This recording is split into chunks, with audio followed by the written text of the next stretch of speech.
আসসালামু আলাইকুম বন্ধুরা, আমি আমার লাউ খেতে পানি দিয়েছি।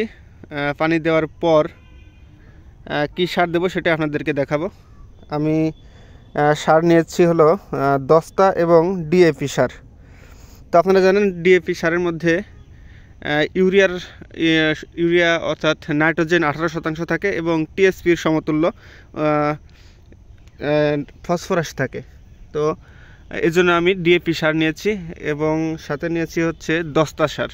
তো দস্তার মধ্যে থাকে হচ্ছে জিঙ্ক অর্থাৎ জিঙ্ক সালফেট। জিঙ্কের কাজ হলো বিভিন্ন ধরনের হরমোন তৈরি করা, ফুল ফল টিকানো এবং গাছের যে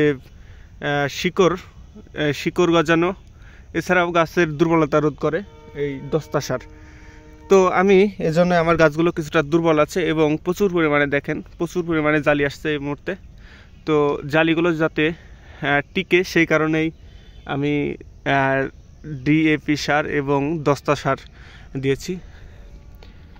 তো আপনারা যারা লাউ চাষ করেছেন আপনারা আমার মতো ডিএপি সার এবং দস্তা দিতে পারেন।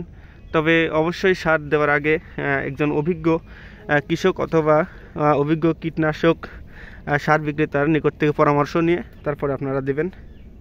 কেননা দস্তা সারের পরিমাণ যদি বেশি হয় সেক্ষেত্রে আবার বিষক্রিয়ার সৃষ্টি হয়ে গাছের ক্ষতি হতে পারে।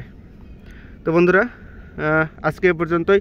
ভিডিওটি ভালো লাগলে অবশ্যই লাইক, কমেন্ট, শেয়ার করতে ভুলবেন না। আল্লাহ হাফেজ।